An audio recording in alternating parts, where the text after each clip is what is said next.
Hello friends, welcome to CTET Guru. जैसा कि हम सब जानते हैं कि सीटेट के एग्ज़ाम की घोषणा हो चुकी है, जो 31 जनवरी 2021 को होने वाली है। तो हमारे पास लगभग 40 से 45 दिन है, जो ज़्यादा नहीं है। अगर हम आज से भी तैयारी करें, अगर डेली 3 घंटा देते हैं तो हम सीटेट क्वालिफाई कर सकते हैं। तो अभी ज़्यादा समय न रहते हुए हम अपनी क्लास को शुरू करते हैं। मैं आप लोगों को पेपर 1 में ईवीएस कराऊंगी। ईवीएस क्लास 3 से क्लास 5 तक के बच्चों को पढ़ाया जाता है। मैं आप लोगों को एनसीईआरटी के किताब से पढ़ाऊंगी, जिसमें कंटेंट प्लस पेडागॉजी दोनों ही कराऊंगी। तो क्लास 3 में लगभग आपके 24 लेसन हैं, क्लास 4 में लगभग आपके 27 और क्लास 5 में लगभग 20 से 22 लेसन हैं। तो अगर हम डेली 2 या 3 लेसन कवर करते हैं तो एग्ज़ाम तक हम 3 से 5 क्लास तक के ईवीएस के बुक को कंप्लीट कर सकते हैं। तो आज मैं आप लोगों को सिर्फ एक लेसन पढ़ाऊंगी। कल से मैं आप लोगों के लिए 2 और 3 लेसन लाने की कोशिश करूंगी। तो जैसा कि आप स्क्रीन पर देख पा रहे होंगे कि फर्स्ट लेसन क्लास 3 का ईवीएस का नाम है डाल डाल पर ताल ताल पर, जिसमें कहा गया है, माँ मुझे स्कूल भेज दो ना, 2 दिन से घर में बैठे बैठे बोर हो गई हूँ, पूनम बोली। तो पूनम एक लड़की है जो अपनी माँ से कहती है कि स्कूल भेज दो। माँ ने जवाब दिया, तुम्हें अभी भी बुखार है, बाहर जाकर चारपाई पर लेट जाओ। तो माँ कहती है कि तुम्हें बुखार है, तुम जाकर लेट जाओ। चारपाई पर लेटे लेटे पूनम को नींद आ गई। अचानक उसके चेहरे पर कुछ गिरा। वह हड़बड़ा कर उठी।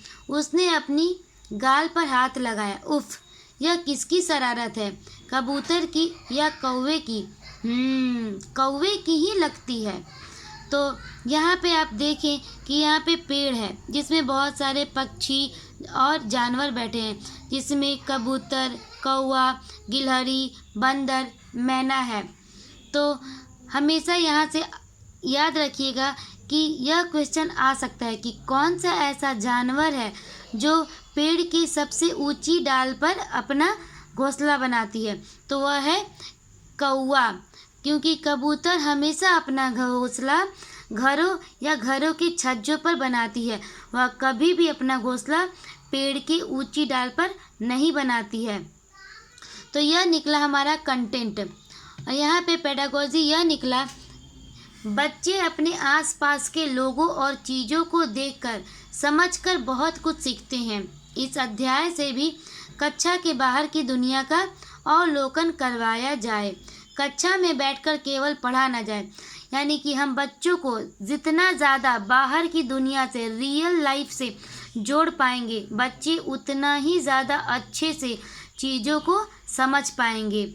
हमें बच्चों को बाहर जाकर विभिन्न प्रकार के पक्षियों, विभिन्न प्रकार के जानवरों को दिखाना चाहिए, जिससे बच्चे समझ पाएंगे कि हाँ, इस जानवर का रंग ऐसा है, इस जानवर की चोंच ऐसी है। तो ज़्यादा से ज़्यादा बच्चों को बाहर की दुनिया से अवलोकन कराना चाहिए। तो उसके बाद पूनम अपने गाल को धोने तालाब में जाती है, जिसमें वह देखती है कि विभिन्न प्रकार के जानवर, जैसे कि कछुआ, बकरी, भैंस, मेढक। तो यहाँ पे क्वेश्चन आ सकता है कि कौन सा जानवर है जो पानी और ज़मीन दोनों पर ही रहता है। तो वह है कछुआ और मेढक, या पानी और ज़मीन दोनों पर ही रहते हैं। तो यहाँ पे आपका फिर से पेडागॉजी निकलता है कि बच्चे जानवर का अर्थ, जानवर शब्द का इस्तेमाल सभी तरह के जानवरों, यानी कीड़े, पक्षी और स्तनधारी आदि के लिए किया गया है। इस उम्र में बच्चे वर्गीकरण नहीं कर पाते हैं, यानी कि क्लासिफिकेशन अलग अलग नहीं बांट पाते हैं। इसीलिए यहाँ पे सभी तरह के, यानी कि पक्षियों को भी जानवर बताया गया है। उसके बाद विभिन्न प्रकार के जानवरों को जानने के लिए हम बच्चों से एक्शन करने के लिए भी कह सकते हैं। हम बच्चों का ग्रुप बना सकते हैं, बच्चों को बोल सकते हैं कि कोई बच्चा बकरी बने, कोई बच्चा हाथी बने, कोई बच्चा गाय बने, कोई बच्चा मेढक बने, टर टर की आवाज़ निकाले। तो ऐसे करके बच्चे जान पाएंगे कि हाँ, मेढक की आवाज़ टर टर होती है, बकरी की आवाज़ में होती है।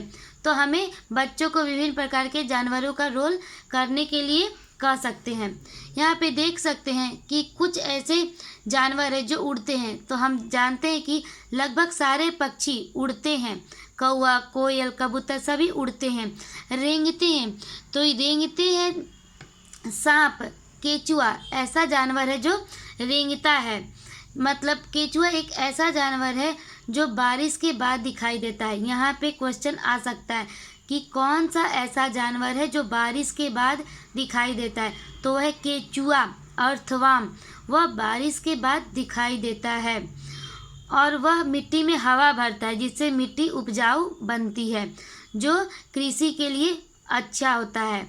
चलते हैं तो जानवर जिनके 4 पैर होते हैं वो चलते हैं। फुदकते हैं, गिलहरी, खरगोश ये जानवर फुदकते हैं। पंख वाले लगभग सारे पक्षी पंख वाले होते हैं। पैर वाले जो जानवर चलते हैं, जिनके 4 पैर होते हैं। पक्षी भी उड़ते हैं लेकिन उनके भी पैर होते हैं तो वो पैर वाले हैं। पूँछ वाले, घोड़ा, गाय, बकरी इन सभी जानवरों की पूँछ होती है। जानवर अलग अलग जगह रहते हैं, कुछ पेड़ पर रहते हैं तो कुछ पानी में, कुछ ज़मीन पर तो कुछ उसके नीचे, कुछ तो हमारे घरों में भी रहते हैं। तो जानवर सबका घर अलग अलग होता है। जैसे हम लोग घर में रहते हैं तो वैसे ही कुछ पक्षी हैं जो पेड़ों पर रहते हैं, जैसे कि कौवा पेड़ पर रहता है। कुछ पानी में, मछली, सांप पानी में रहता है। कुछ ज़मीन पर तो गाय, बकरी ये सभी ज़मीन पर रहते हैं। भालू, शेर, बाघ तो कुछ उसके नीचे, जैसे कि हमारा केचुआ ज़मीन के नीचे रहता है।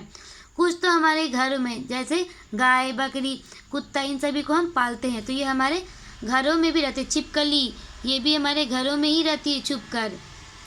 जानवरों के रंग, रूप, चाल, आवाज़ आदि देखना और उनकी नकल करना बच्चों को बहुत रोचक लगता है। जानवरों की विविधता देखकर उनके अलग अलग समूह बनाने से ही वर्गीकरण की शुरुआत होती है। जब बच्चे जानवरों को करीब से देख पाएंगे कि हाँ, कुछ जानवरों के रंग अलग हैं, कुछ जानवरों की चोंच अलग है, कुछ जानवरों के चलने के तरीके अलग हैं, कुछ जानवर पानी में रहते हैं, तो ऐसे बच्चे वर्गीकरण सीख पाएंगे कि क्लासिफिकेशन सीख पाएंगे कि हाँ, कुछ जानवर उड़ते हैं, कुछ जानवर चलते हैं। तो यहाँ से बच्चों में क्लासिफिकेशन की शुरुआत होगी। उसके बाद यहाँ पे कुछ पिक्चर दिए हुए हैं जिनको कलर करना है। उसके बाद यहाँ आता है आपका एक पहेली। छत पर बैठकर केला खाऊं, इधर उधर में कूद लगाऊं। तो कौन सा ऐसा जानवर है जो केला खाता है और कूद लगाता है? तो वह है आपका बंदर। उसके बाद दीवारों पर जाल बनाऊं, जिसमें कीड़ों को फंसाऊं। तो कौन सा ऐसा जानवर है जो जाल बनाती? तो वह है मकड़ी, जो जाल बनाती और कीड़ों को फंसाती है। जाग जाग कर रात बिताऊं, दिन निकले तो मैं सो जाऊं। तो कौन सा ऐसा जानवर है जो रात में जागता है? तो वह है आपका उल्लू। याद रखिएगा कि जो भी जानवर रात में जागते हैं उनको सभी चीज़ें ब्लैक एंड वाइट यानी कि काले और सफ़ेद रंग की दिखती है। तो उल्लू रात में जागता है। बारिश के बाद नज़र में आऊं, पाँव नहीं पर रेंगता जाऊं। तो वह केचुआ, जिनके पैर नहीं होते लेकिन बारिश के बाद दिखाई देता है, जो मैं आपको पहले बता चुकी हूँ। धीमी चाल से चलता जाऊं, दौड़ में फिर भी मैं जीत पाऊं। तो कौन सा ऐसा जानवर है जो धीरे धीरे चलता है? तो वो है हमारा कछुआ, जो कि धीरे धीरे चलता है। और कछुए खरगोश की कहानी हम बचपन में सुने होंगे और इनकी कहानी पंचतंत्र में दी गई है।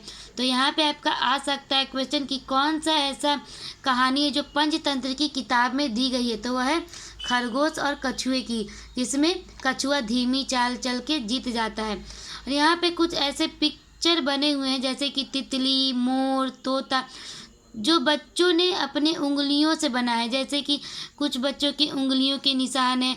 चोंच बनाने में अंगूठे का यूज़ हुआ है, कान बनाने में अंगूठे का यूज़ हुआ है।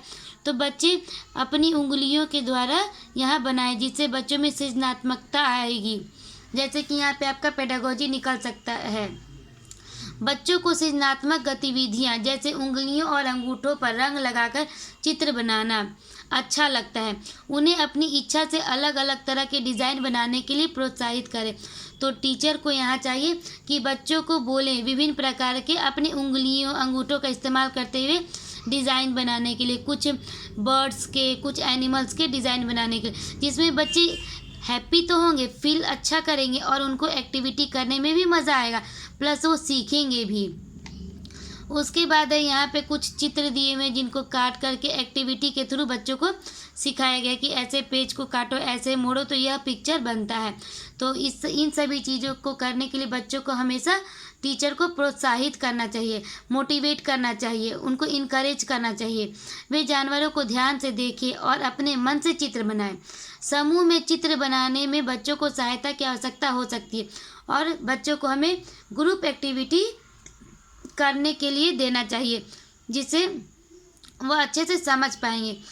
यहाँ भी कुछ दिया हुआ है, कुछ ऐसे जानवर जो डालियों पर रहते हैं, पत्तों पर रहते हैं, तने पर, जमीन पर और पेड़ के आसपास।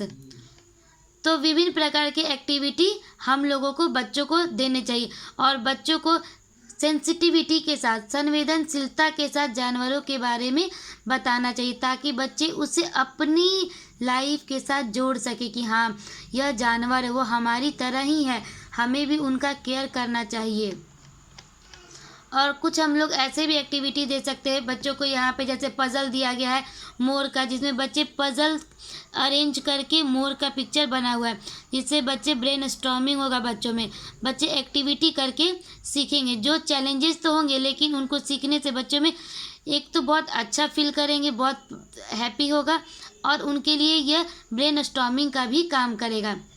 तो यह था दोस्तों आपका एक लेसन, डाल डाल पर ताल ताल पर। उम्मीद है कि आपको यह लेसन पसंद आया होगा। अगर आपको पसंद आता है तो लाइक शेयर ज़रूर करें और मैं कल आपके लिए कोशिश करूँगी कि 2 लेसन लेकर आऊँ।